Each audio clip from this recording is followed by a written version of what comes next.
kesempatan kali ini ya, saya akan coba untuk memberikan sebuah video pembelajaran ya. Kali ini adalah video pembelajaran, dan di mana video pembelajaran yang akan saya sampaikan di sini itu adalah mengenai penjadwalan CPU.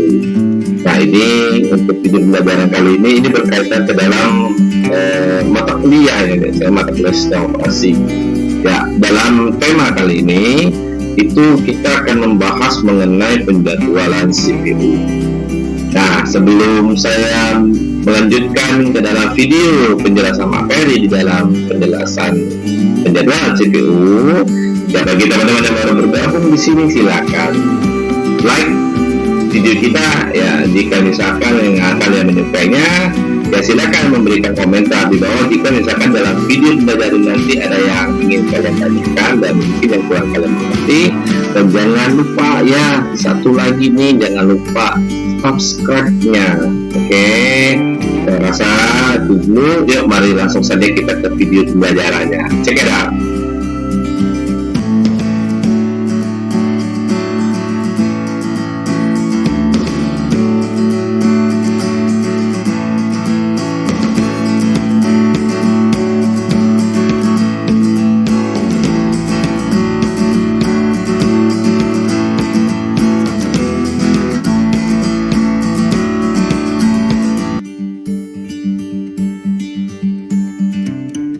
Oke ya, baiklah.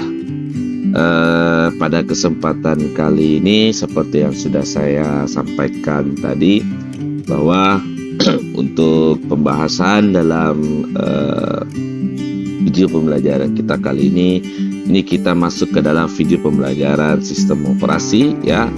Sistem operasi dengan tema penjadwalan CPU. Ya, ini akan kita bahas di dalam pembelajaran penjadwalan CPU ini ya. Ya, berbicara tentang penjadwalan CPU ya. Ya, seperti yang sudah saya jelaskan di sebelumnya, bahwa di dalam pelayanan proses yang dilakukan di dalam sistem operasi ini jelas memiliki sebuah perencanaan atau sebuah penjadwalan. Karena apa?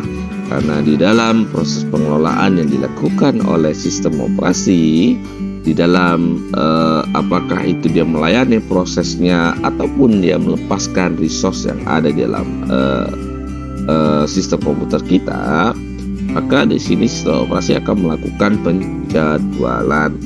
Salah satunya juga ada di dalam penjadwalan CPU.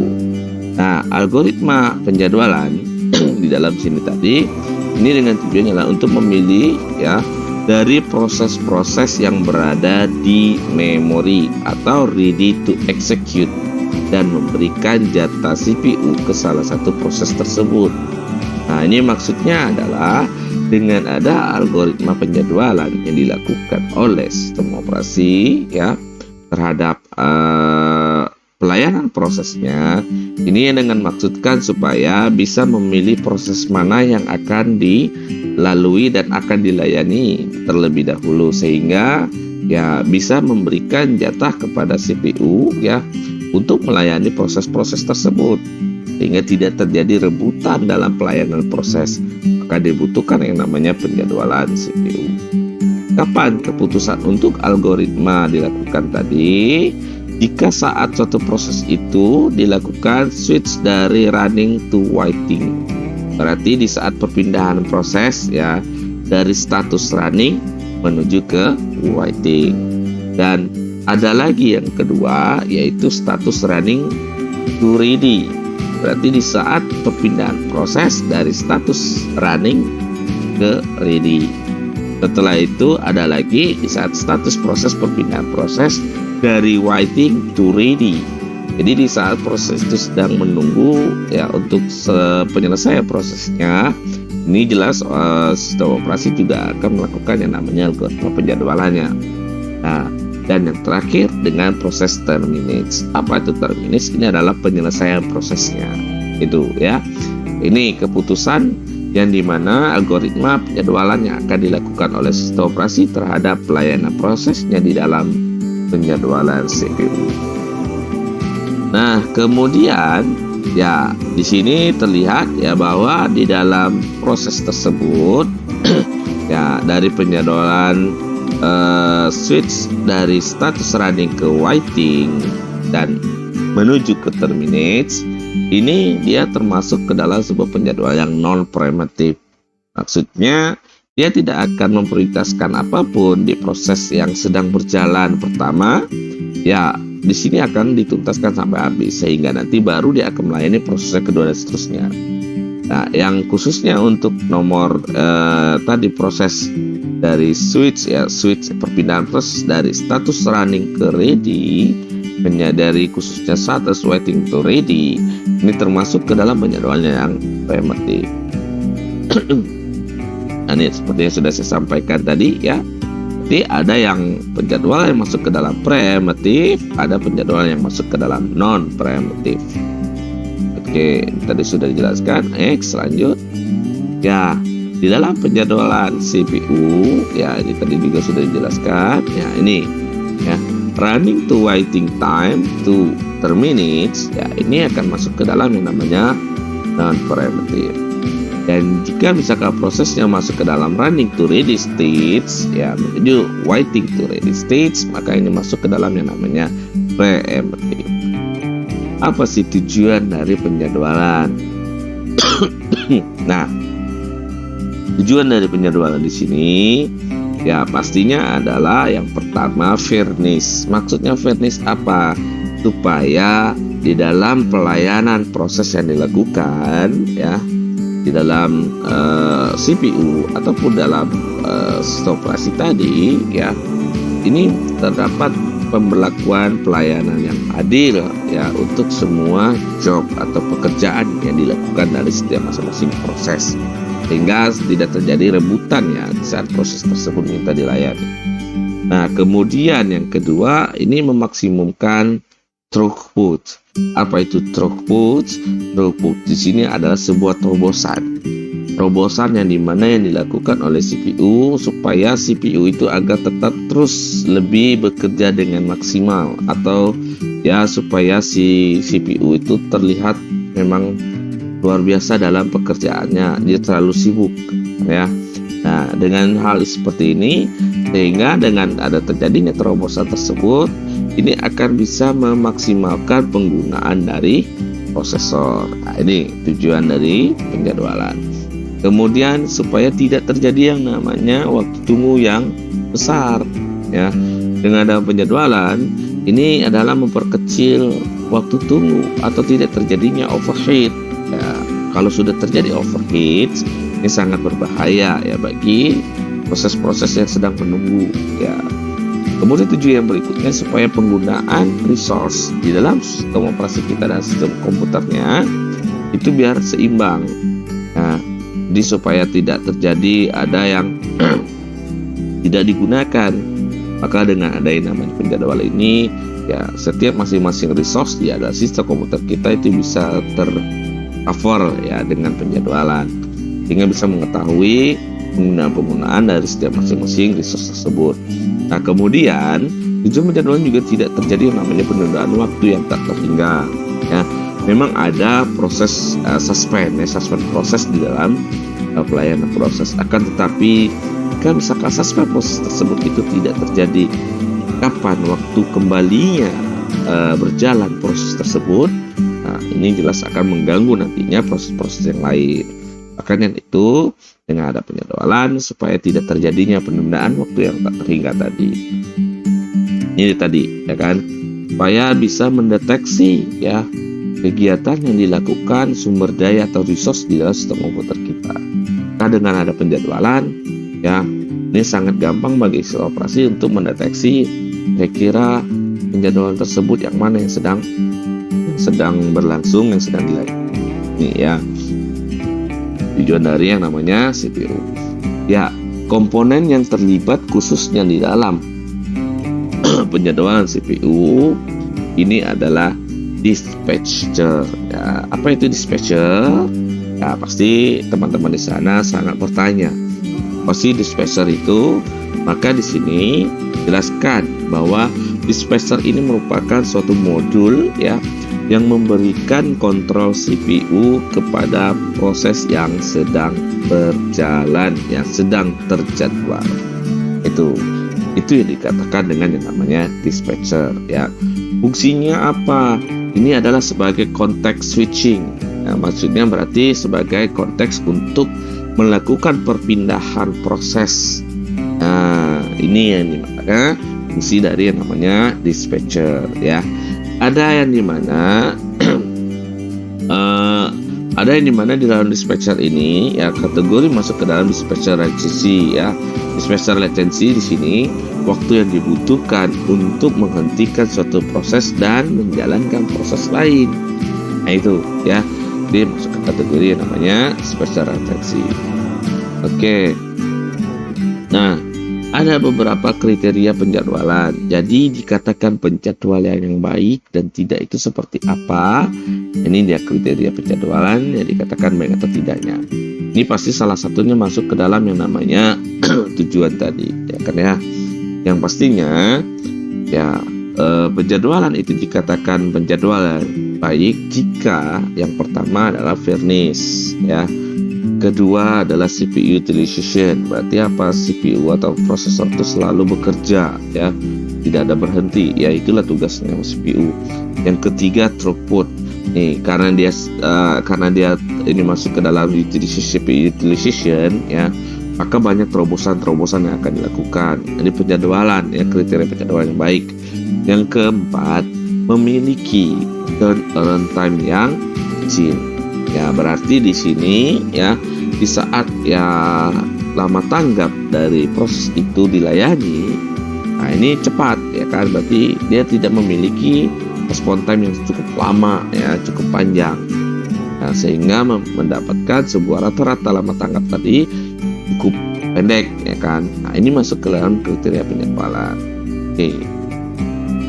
Nah, di dalam jangka penjadwalan prosesor atau CPU itu terdapat yang namanya short term scheduling, ya, yang dimana di dalam short term scheduling di sini mengurus masuknya antrian siap ke prosesor serta antrian yang siap ke device peripheral I/O, ya, yang nantinya akan mengurus beberapa prioritas proses yang akan dipremasi.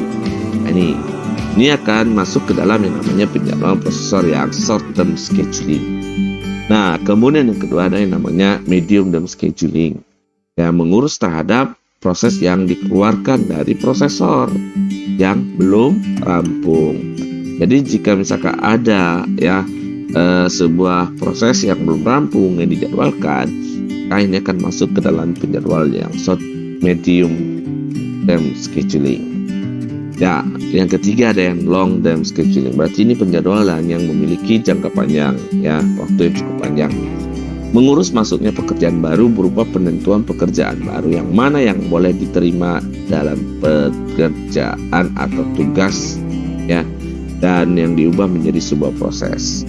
Nah, ini akan mengalami waktu yang cukup panjang di dalam penjadwalan. Nah, itu, ya, dia di mana dalam jangka penjadwalan prosesor. Ya, baiklah, ya. Selanjutnya, ya, kita di sini masuk ke algoritma penjadwalan CPU, ya. Nah, bagi adik-adik atau teman-teman semuanya di sana, ya, untuk algoritma penjadwalan CPU itu ada FGFS, ya, kemudian ada SGF, shortest job first, kemudian ada round robin, kemudian ada HPRN, high spinati rationale. Ya, di dalam khususnya untuk shortest job first di sini ada yang namanya shortest job first yang primitive, ya, primitive shortest job first. Kemudian juga ada yang namanya non primitive shortest job first, PSJF dan NPSJF. Nah, inilah dia algoritma penjadwalan yang dilakukan oleh sistem operasi kita di dalam pelayanan proses terhadap khususnya penjadwalan CPU. Nah, ini juga diberlakukan untuk pelayanan resource-resource yang lain. Oke, nah sekarang kita lihat first come first serve, ya, atau FGFS. Ini sebuah algoritma penjadwalan seperti apa yang dilakukan di penjadwalan prosesor. Ya, di dalam FGFS di sini ya, dia menggunakan prinsip first in first out ya, FGFS atau FIFO atau first in first out. Sama saja ya. Nah, di sini dalam algoritma penjadwalan ini menggunakan sebuah prinsip algoritma yang dimana proses yang tiba terlebih dahulu inilah yang akan dieksekusi atau akan dijalankan. Dengan kata lain ya, bahwa di dalam algoritma FGFS di sini itu dia akan memperhatikan arrival time yang terkecil. Nah, saat tiba berarti proses siapa sih yang datang duluan, maka itulah yang akan dilayani sampai tuntas, sampai habis, tanpa harus mempertimbangkan ada proses-proses yang lain yang datang setelah proses yang tiba dilayani tadi. Nah, ini dilakukan dalam yang namanya burst come first serve. Nah, untuk contoh soal saya lihatkan. Ya, ini kita perhatikan contoh soalnya ya. Ada 5 buah proses. Berarti intinya di sini kita dalam penjadwalan CPU ya. Ini kita mempelajari tentang bagaimana ya menghitung waktu tunggu, average waiting time-nya serta respon time-nya, lama tanggap mereka. Ini yang akan kita pelajari di dalam algoritma penjadwalan ya. Oke. Ini ada sebuah contoh soal. Misalnya seperti ini, 5 buah proses yang datang secara concurrent atau serentak. Dengan kata lain berarti kelima buah proses ini ya, anggap aja proses pertama, kedua, ketiga, keempat, dan kelima ini semuanya datangnya barengan atau serentak ya. Dia sama-sama tiba duluan. Nah, di sini kita ilustrasikan nama prosesnya, ada proses A, nama proses B, C, D, dan E. Ya. Dan di sini kita diperintahkan untuk menghitung rata-rata waktu tunggu dengan menggunakan algoritma FGFS. Pertanyaannya adalah, apakah bisa? Ya, jawabannya sudah dipastikan ini tidak bisa digunakan. Mengapa? Karena sudah seperti sudah dijelaskan tadi ya, bahwa di dalam algoritma FGFS yang diutamakan adalah siapa yang tiba terlebih dahulu, dialah yang akan dilayani. Kalau contoh soal seperti ini ya, dari bisa lihat seperti soal ini kita tidak bisa memilih dan menghitung rata-rata waktu tunggu. Kenapa? Tidak diketahui rata-rata waktu tunggunya karena mereka datang serentak. Solusinya gimana? Berarti di sini sistem operasi akan memperhatikan adalah ya siapa yang memiliki lama proses yang terpendek. Maka ini akan menggunakan algoritma penjadwalan shortest job first. Tuh ya. Nah, untuk lebih detailnya ya, soal dari ya ini dia. Ya. Untuk soal FGFS yang tepat. Oke, bisa seperti ini ya. Berarti setiap masing-masing proses A atau proses B, proses C, proses D, dan proses E itu mereka memiliki arrival time yang berbeda ya. Ada 0, ada 1, ada 2, ada 3, dan ada 4. Nah, di sini baru kita bisa menggunakan FGFS. Kalau kita lihat di sini, kita hitunglah, berarti kita urutkan terlebih dahulu. Misalnya di sini ada B ya, B berarti yang datang duluan di 0. Maka B yang akan dieksekusi sampai tuntas ke 30 milisecond. Selanjutnya siapa lagi? Kita lihat di situ E ya kan ya. E arrival time-nya 1. Maka E akan dituntaskan sampai tuntas sampai habis di 12 milisecond sampai habis ya. Dan seterusnya. Sehingga dapatlah nanti average waiting time-nya. Oke. Nah, untuk lebih jelasnya ya mengenai contoh soal latihan yang lain di dalam FGFS ya, silakan kalian simak video simulasi berikut. Yang pertama adalah penjadwalan prosesor FGFS, yang artinya penjadwalan prosesor di mana proses yang pertama tiba atau mempunyai AT terkecil akan langsung dieksekusi. Langkah pertama, jumlahkan semua BT atau lama proses untuk mengetahui lama proses keseluruhan. Kita kita jumlahkan semuanya dan hasilnya adalah 30. Maka kita buat kolom berjumlah 30 buah sesuai dengan hasil keseluruhan BT seperti di bawah ini. Selanjutnya proses mulai berjalan. Proses yang duluan berjalan adalah P1 karena memiliki start time terkecil yaitu adalah 0. Proses berjalan berdasarkan warna pada nama proses. Start P1 adalah 0, kemudian lama prosesnya 5, berarti proses akan berjalan dari 0 sampai 5. Next. Proses P1 telah selesai, maka kita dapatkan ST-nya adalah 0 karena dimulai dari 0, dan FT-nya adalah 5 karena berhenti di 5. Langkah selanjutnya adalah mencari RT atau lama tanggap, yaitu dengan menggunakan rumus RT sama dengan FT dikurang AT. Jadi 5 dikurang 0 sama dengan 5. Lanjut, selanjutnya proses P2 berjalan selama 3 ms. Proses P2 berjalan dari 5 dan berhenti di 8. Maka ST sama dengan 5 dan finish time-nya adalah 8. Lalu RT-nya FT dikurang AT sama seperti tadi, jadi 8 dikurang dengan 1 sama dengan 7. Lanjut. Proses P3 yang berjalan sebanyak 6 ms.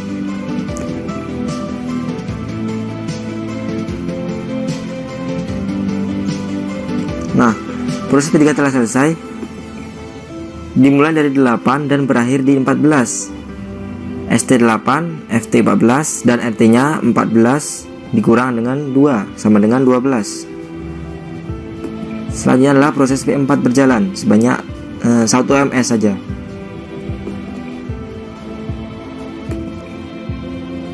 Proses P4 mulai dari 14 dan berhenti di 15. Maka start time-nya 14 dan finish time-nya 15. Sedangkan lama tanggapnya atau RT-nya 15 dikurang dengan 3 sama dengan 12. Kita lanjut proses yang terakhir, yaitu adalah proses P5 yang berjalan sebanyak 15 ms. Berjalan sampai selesai proses P5 sebanyak 15 ms. Nah, kita dapatkan ST-nya adalah 15 karena dimulai dari 15, dan finish time-nya adalah 30 dan karena berhenti di 30. Dan RT-nya adalah 30 dikurang 4 sama dengan 26. Kita sudah menjalankan semua proses sampai selesai. Selanjutnya adalah mencari average waiting time atau TR serta turnover time atau TI. Dengan menggunakan rumus TI sama dengan jumlah semua lama respon time atau RT. Kita jumlahkan semuanya RT ini, dan untuk cari TR-nya TI dibagi N proses atau banyak proses. Ini ada 5 karena ada P1, P2, P3, P4, dan P5. Nah, ini adalah cara pengerjaannya. TI sama dengan 5 ditambah 7 ditambah 12 ditambah 12 ditambah 26, maka hasilnya adalah 62. Dan untuk cari TR, 62 akan dibagi banyak prosesnya, yaitu 5. 62 dibagi 5 sama dengan 12,4. Nah, inilah penjelasan proses SFS. Oke, bagaimana para voters dan teman-teman semuanya ya yang menonton video simulasi tadi? Ya, mudah-mudahan dari video simulasi tadi itu bisa membantu adik-adik dan juga teman-teman semua voters di sana yang sedang menonton dari video pembelajaran hari ini ya. Itu bisa memudahkan dalam memahami bagaimana proses penjadwalan CPU dalam algoritma first come first serve.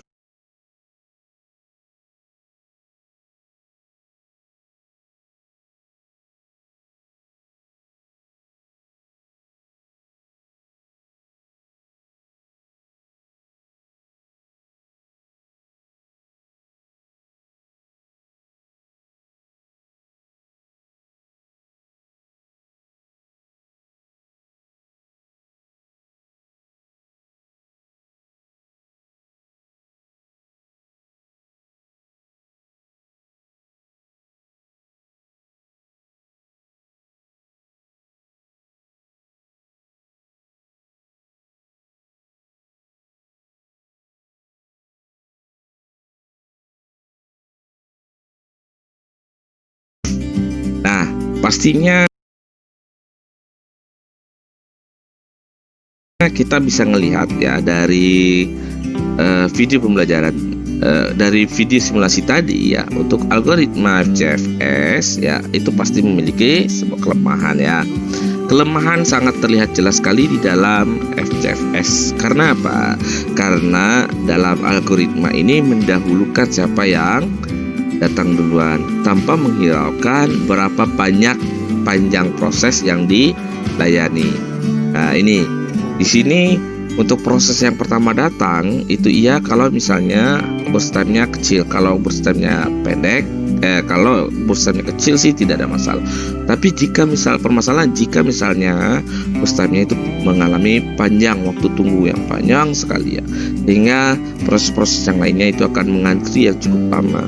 Ini akan terjadi yang namanya convoy effect ya. Convoy effect adalah terjadi penumpukan proses. Akan terjadi penumpukan proses, dan jika terjadi penumpukan proses maka ini akan memiliki waiting time yang cukup panjang dan cukup lama ya, rata-rata waktu tunggunya. Itulah kelemahan dari yang namanya FCFS. Oke, baiklah ya. Selanjutnya kita masuk ke algoritma penjadwalan CPU yang kedua, yaitu shortest job first. Ya, algoritma yang dimana di sini ya, algoritma shortest job first ini dengan prinsipnya berbeda dengan FCFS ya.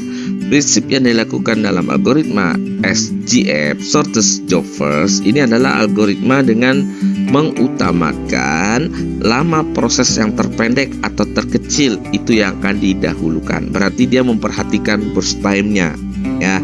Kalau yang FCFS tadi dia memperhatikan arrival time-nya ya. Kalau yang SJF shortest job first memperhatikan burst time-nya. Nah, mana lama prosesnya terpendek yang paling kecil, maka dia yang akan dieksekusi atau dijalankan. Ini dalam shortest job first. Nah, di dalam shortest job first akan ada kelemahan pastinya, sama seperti FCFS ya. Ya, dalam kelemahan algoritma ini yaitu susahnya untuk memprediksi lama proses yang akan dieksekusi selanjutnya. Nah, itu karena apa? Karena dia akan mendahulukan siapa yang lama proses terpendek. Nah, jadi dia tidak bisa memprediksi lama proses berikutnya akan layani siapa dan seterusnya. Sehingga nanti di sini ya, proses yang mempunyai burst time yang besar akan memiliki waiting time yang besar. Ya, dia datang duluan. Karena lama prosesnya lama ya, dia memiliki burst time yang besar, maka dia disingkirkan dan didahulukan proses yang kedua, ketiga, seterusnya yang memiliki burst time. Nah, di sini kelemahannya ya. Kelemahannya yang dimana jika dia memiliki proses itu memiliki burst time yang besar, maka dia akan terdapat waiting time yang cukup lama juga. Itu kelemahannya. Nah, di dalam khususnya shortest job first, itu shortest job first ya, bukan SCR, mohon maaf. Nah, di dalam shortest job first, di sini terdapat ada dua skema ya di dalam shortest job first. Ada skema yang primitive shortest job first, ada skema yang non primitive shortest job first. Ya. Dalam skema primitive shortest job first ya, ini adalah primitive shortest job first yang dimana dia akan melakukan perbandingan proses. Ya, proses yang pertama datang tetap akan didahulukan. Ya, misalnya ada P1 di 0. Nah, ini tetap didahulukan.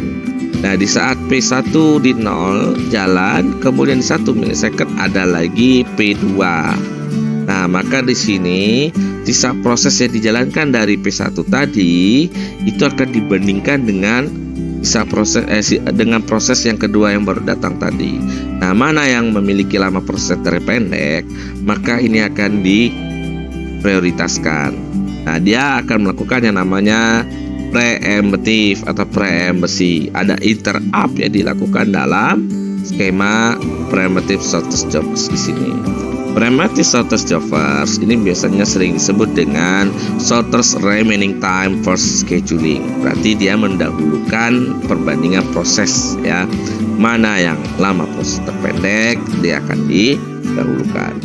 Nah, kemudian yang kedua ada skema non-primitive shortest job first. Ya, di dalam non-primitive shortest di dalam non-primitive shortest job first di sini ya, CPU tidak memperbolehkan proses yang ada di ready queue untuk menggeser proses sedang dieksekusi. Maksudnya di sini ya, dalam non-primitive shortest job first, CPU akan terus berjalan, akan melayani proses yang sedang berjalan. Pertama, misalnya P1 tadi, dia datang di 0 karena dia datang duluan, ya kan ya. Kemudian sama lama proses 30 milisecond. Maka maupun nanti setelah di 1, 2 dan seterusnya setelah 0 ada yang datang, ini dihiraukan. Di P1 atau proses pertama tadi itu dituntaskan sampai selesai. Bagaimana untuk pelayanan proses berikutnya? Untuk proses berikutnya siapa yang datang, yang proses kedua, ketiga dan seterusnya itu akan mengalami perbandingan proses. Tetap dia akan memperhatikan mana yang lama proses yang terkecil atau terpendek itu akan didahulukan. Untuk khususnya pemilihan proses kedua, ketiga dan seterusnya. Tapi untuk proses pertamanya di dalam non-primitive shortest job first itu dihiraukan. Proses pertama yang datang itu langsung dieksekusi tanpa harus memperhatikan proses yang tiba yang lainnya. Itu ya, dengan skema non-primitive shortest job first atau NPSJF. Oke. Nah, untuk lebih lanjutnya ya, bagi teman-teman atau para sahabat shortest yang ingin melihat lebih jelas dalam skema shortest job first, primitive shortest job first, dan non-primitive shortest job first, silakan teman-teman lihat, perhatikan dalam video simulasi berikut ini.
T-nya adalah 4 dan finish time-nya 5. 5 kita kurang dengan 3, maka RT-nya adalah 2. Lanjut, selanjutnya P1 akan dijalankan karena memiliki sisa proses BT tim terkecil yaitu 4. Ini adalah proses P1 tadi, masih tersisa 4, kita jalankan sampai habis.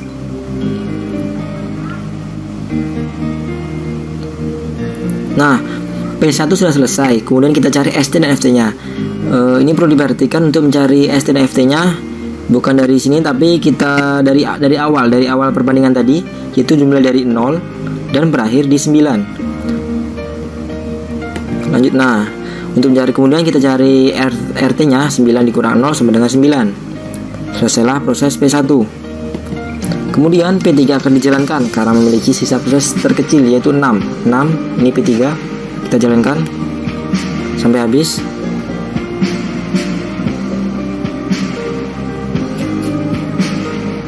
Nah, P3 selesai. Untuk mendapatkan ST dan FT, dilihat dari kotak di bawah ini. Kita lihat ini. ST-nya 9 dan finish time-nya 15. 9 15, kemudian FT-nya RT-nya FT dikurang AT 15 kurang 2 sama dengan 13. Kita lanjut untuk proses yang terakhir, yang tersisa adalah P5. Karena P5 tinggal sendirian, maka tidak akan ada perbandingan lagi. Maka P5 akan dijalankan sampai habis atau sampai selesai. Ya, kita tunggu sampai habis.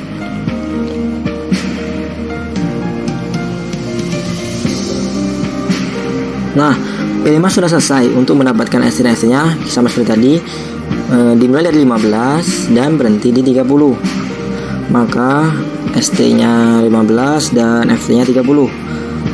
Maka RT sama dengan FT dikurang dengan AT, 30 dikurang 4 sama dengan 26. Lanjut adalah proses yang terakhir adalah mencari TI dan TR. TI atau turnaround time dengan cara menjumlahkan semua RT. 9 ditambah 13 ditambah 9 tambah 3 ditambah 13 tambah 2 dan ditambah 26, maka hasilnya adalah 53. Kemudian yang terakhir adalah mencari TR atau average time dengan cara TI seperti yang kita jumlahkan tadi, dibagi dengan jumlah semua proses. Ini ada 5 atau total prosesnya pada P1, P2, P3, P4 dan P5.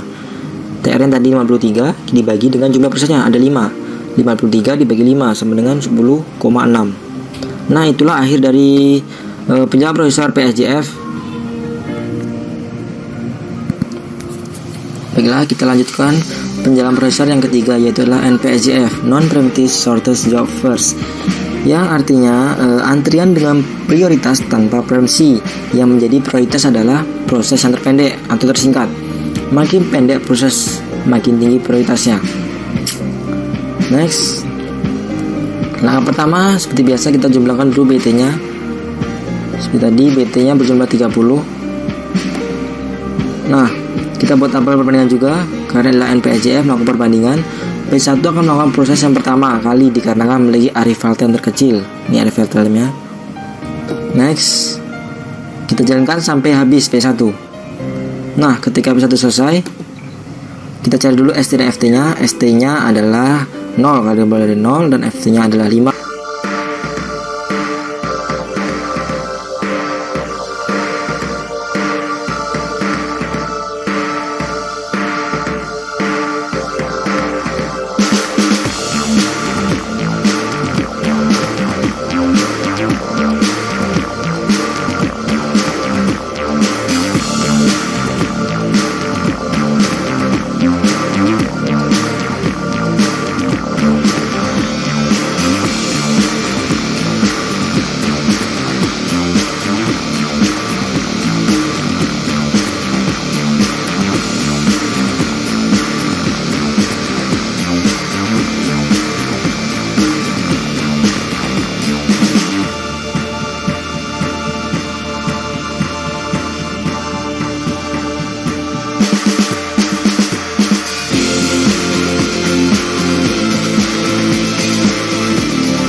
bagaimana para sobat-sobat semuanya dari penjelasan tentang penjadwalan CPU? Ya, tadi kita sudah banyak dibahas di dalam penjadwalan CPU, ya kan? Ada mengenai kriterianya, kemudian untuk melihat dari jangka penjadwalannya serta algoritma penjadwalannya. Ya, algoritma penjadwalan dari CPU ada FGFS, ada primitive shortest job post, non primitive shortest job post, kemudian ada round robin dan HPRN, High-Gis penalty ratio next. Nah, di kali video ini itu kita baru batas pembahasan dalam algoritma penjadwalan FGFS, kemudian primitive shortest job post dan juga non primitive shortest job post. Di next video saya akan menjelaskan dan melanjutkan kembali dari pembahasan penjadwalan CPU di dalam algoritma penjadwalan round robin dan High-Gis penalty ratio next. Oke, baiklah ya, sebelum saya undur diri, jika misalkan video tadi ya sudah saya jelaskan tadi di dalam pembahasan penjadwalan CPU itu bermanfaat untuk kalian ya dan bisa dipahami, silakan di like dalam video ini, dan jangan lupa kalau misalkan memang ada kalian tidak dipahami ya atau dari sisi perhitungan, average dan seterusnya, silakan ya di menit keberapa nanti silakan tinggalkan di kolom komentar, dan jangan lupa untuk jangan sampai ketinggalan untuk di next videonya ya. Bukan hanya sekedar dalam pembahasan media pembelajaran, di ke depan kita akan coba untuk terus akan membuat sebuah video-video pembelajaran dan juga video tutorial ataupun live streaming lainnya, khususnya mungkin untuk di bidang teknologi komputer. Saya undur diri, saya Ibu Wijaya. Ya, jangan lupa ya dipantau terus, dimonitor terus, kita akan update terus untuk videonya. Ya, saya undur diri. Assalamualaikum warahmatullahi wabarakatuh. Sampai bertemu kembali di next video di IGNU Sword Channel.